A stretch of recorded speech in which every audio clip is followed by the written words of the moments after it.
ದಾನವಯ್ಯ ಸುಳಿದು ಸೂಸುವ ಗಾಳಿ ನಿಮ್ಮ ದಾನವಯ್ಯ ಇಳೆ ನಿಮ್ಮ ದಾನ ಬೆಳೆ ನಿಮ್ಮ ದಾನ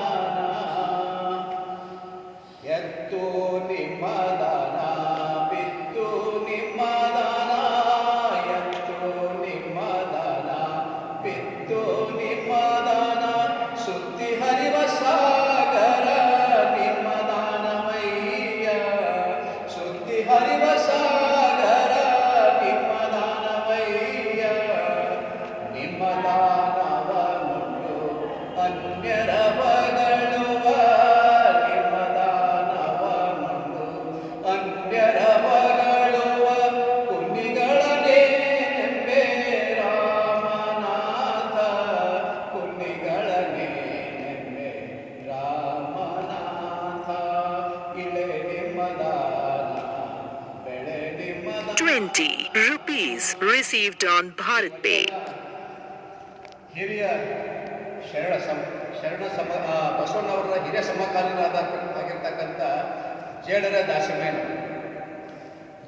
ದಾಸಿಮಯ್ಯನವರು ವಚನದಲ್ಲಿ ಹೇಳ್ತಾರೆ, ಇಳೆ ನಿಮ್ಮ ದಾನ. ಇಳೆ ಅಂದರೆ ಭೂಮಿ ಯಾರು ಕೊಟ್ಟರೆ ದೇವರು ಕೊಟ್ಟಿ. ಇಳೆ ನಿಮ್ಮ ದಾನ ಬೆಳೆ, ಏನು ಬೆಳೆಗಳೆಲ್ಲ ಬರ್ತಾವಲ್ಲ ನಮ್ಮ ಭೂಮಿಯಲ್ಲಿ, ಅದು ಕೂಡ ದೇವರು ಕೊಟ್ಟಂತಲೇ ದಾನ ಇದೆ. ಇಳೆ ನಿಮ್ಮ ದಾನ ಬೆಳೆ ನಿಮ್ಮ ದಾನ ಸುಳಿದು ಸೂಸುವ ಗಾಳಿ ಯಾರು ಮನುಷ್ಯನಿಗೆ ಕೊಡೋಕ್ಕೆ ಸಾಧ್ಯ ಇದೆ ಇಲ್ಲ, ದೇವರೇ ಕೊಟ್ಟಿದ್ದಾರೆ. ಅದು ಬಟ್ ನಾವು ಮರ್ತಿಗೆ ಅದಲ್ಲ. ಸುಳಿದು ಸೂಸುವ ಗಾಳಿ ನಿಮ್ಮ ದಾನವಯ್ಯ ಎತ್ತು ನಿಮ್ಮ ದಾನ ಭೂಮಿ ಉಳ್ಬೇಕಾದ್ರೆ ಎತ್ತು ಭಗವಂತನೇ ಕೊಟ್ಟಿದ್ದಾನೆ. ಬಿತ್ತು ನಿಮ್ಮ ದಾನ ಬಿತ್ತುತ್ತೀವಿ ನಾವು, ಬೆಳೆ ಬಂದಿಲ್ಲ ಅಂದರೆ ದೇವರೇ ನೋಡ್ಕೊಳ್ತಾನೆ ಅದೆಲ್ಲ. ಬಿತ್ತು ನಿಮ್ಮ ದಾನ ಸುತ್ತಿ ಹರಿವ ಸಾಗರ ನಿಮ್ಮ ದಾನ. ಸಮುದ್ರ ಕೂಡ ಕೊಟ್ಟಿದ್ದಾನೆ, ನೀರು ಕೊಟ್ಟಿದ್ದಾನೆ, ಗಾಳಿ ಕೊಡ್ತಾನೆ, ಊಟ ಕೊಟ್ಟು ಎಲ್ಲನೂ ಕೊಟ್ಟಿದ್ದಾನೆ ದೇವರು. ಆದರೂ ಕೂಡ ನಿಮ್ಮ ದಾನವನ್ನುಂಡು ಅನ್ಯರ ಹೊಗಳುವ ಪುಣ್ಯಗಳ ನೇನೆಂಬೆ ರಾಮನಾಥ ಅಂತ ಹೇಳ್ತಾರೆ. ಇಷ್ಟೆಲ್ಲ ಭಗವಂತ ಕೊಟ್ಟಾನೆ, ಬಟ್ ಅವನು ಭಗವಂತನ ಮರ್ತಿದವನು. ದೇವರಿಗೆ ಮರ್ತಿದ್ದೀವಿ. ನಿರಾಕಾರ ನಿರಂಜನ ಪ್ರಭುವಾದಂಥ ಭಗವಂತನಿಗೆ ಮರ್ತು ಬಿಟ್ಟಿದ್ದೆವು ನಾವು. ಅದಕ್ಕಾಗಿ ವಚನ ಸಾಹಿತ್ಯ ಶರಣ ಸಾಹಿತ್ಯದ ಮುಖಾಂತರ ಏನು ಮಾಡಬೇಕಾಗಿದೆ, ಆ ಭಗವಂತನನ್ನು ನೆನೆಸ್ಕೊಳ್ಬೇಕಾಗಿದೆ. ವಚನ ಸಾಹಿತ್ಯ ಓದಿದ ಗೊತ್ತಾಗುತ್ತೆ ಭಗವಂತ ಅಂದ್ರೆ ಏನು, ದೇವರಂದ್ರೆ ಏನು, ನಿರಾಕಾರ ಪ್ರಭು ಅಂದ್ರೆ ಏನು ಎಲ್ಲನೂ ಕೂಡ ಗೊತ್ತಾಗುತ್ತೆ. ನಾವು ಮೂಢನಂಬಿಕೆಗಳಲ್ಲಿ ಹೋಗೋದು ಬೇಡ.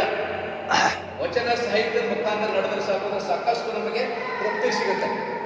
ಅದಕ್ಕಾಗಿ ಈ ಒಂದು ವಚನದಲ್ಲಿ ಜೇಡರದಾಸಿಮಯ್ಯನವರು ಭಗವಂತನ ಬಗ್ಗೆ ಹೇಳಿದ್ದಾರೆ. ಅದಕ್ಕೆ ನಾವು ಯಾರೂ ಮರಿಬಾರ್ದು, ದೇವರಿಗೆ ಯಾರೂ ಮರಿಬಾರ್ದು. ದೇವರು ನಮ್ಮ ಒಳಗಡೆನೂ ಇದ್ದಾನೆ.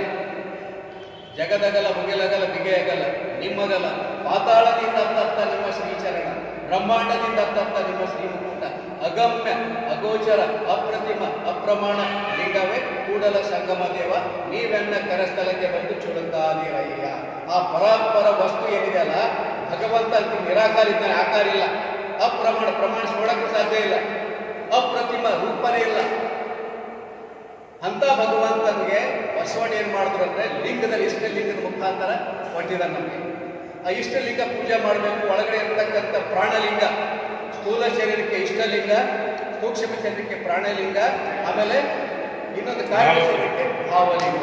ಇಷ್ಟ ಪ್ರಾಣ ಭಾವ ಲಿಂಗ ಪೂಜೆ ಮಾಡಿದಾಗ ಏನಾಗುತ್ತೆ, ಸಾಕ್ಷಾತ್ಕಾರ ಆಗುತ್ತೆ, ಅಲ್ಲಿ ದೇವರ ಒಲನೆ ಆಗುತ್ತೆ. ಅದಕ್ಕಾಗಿ ಪಂಚಾಚಾರ, ಶಟಸ್ಥಲ ಮತ್ತೆ ಅಷ್ಟಾವರಣವೇ ಅಂಗ, ಪಂಚಾಚಾರವೇ ಪ್ರಾಣ, ಶಟಸ್ಥಲವೇ ಆತ್ಮ.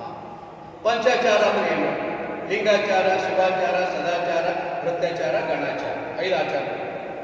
ಅಷ್ಟಾವರಣವೇ ಅಂಗ ಅಂದ್ರೆ ಗುರು, ಲಿಂಗ, ಜಂಗಮ, ರುದ್ರಾಕ್ಷಿ, ಮಂತ್ರ, ಪಾದೋದಕ, ಪ್ರಸಾದ, ಇವು ಅಷ್ಟಾವರಣ. ಆಮೇಲೆ ಷಡಸ್ಥಲ ಭಕ್ತ, ಮಹೇಶ, ಪ್ರಸಾದಿ, ಶರಣ, ಐಕ್ಯ. ಇವ ಷಡಸ್ಥಲಗಳು. ಭಕ್ತ, ಮಹೇಶ, ಪ್ರಾಣಲಿಂಗ, ಶರಣ, ಐಕ್ಯ. ಇಲ್ಲೇ ಇದೆ ಭಕ್ತ, ಮಹೇಶ, ಪ್ರಸಾದಿ, ಪ್ರಾಣಲಿಂಗ, ಶರಣ, ಐಕ್ಯ. ಇವು ಷಡಸ್ಥಲಗಳು. ಸೊ ಪಂಚಾಚಾರವೇ ಪ್ರಾಣ, ಅಷ್ಟಾವರಣವೇ ಅಂಗ, ಷಡಸ್ಥಲವೇ ಆತ್ಮ. ಇಷ್ಟು ತಿಳ್ಕೊಂಡು ನಡೆದ ನಾಲ್ಕು ಸಾಕು. ಇದು ನಮ್ಮ ಶರಣ ಧರ್ಮ, ಸರಳ ಧರ್ಮ ಇದೆ. ಇಲ್ಲಿ ಕಾಂಪ್ಲಿಕೇಶನ್ ಏನೂ ಇಲ್ಲ. ಸರಳ ಲಿಂಗ ಪೂಜೆ. ಲಿಂಗ ನಮ್ಮ ಜೊತೆ ಯಾವಾಗ ದೇವರು ಇದ್ದೇ ಇರ್ತಾರೆ. ಇಷ್ಟ ಲಿಂಗ ಪೂಜೆ ಮಾಡಬೇಕು ನಾವು. ಗಾಂಧಾರಿ ಮಾಂಧಾರಿ ಅಂತ.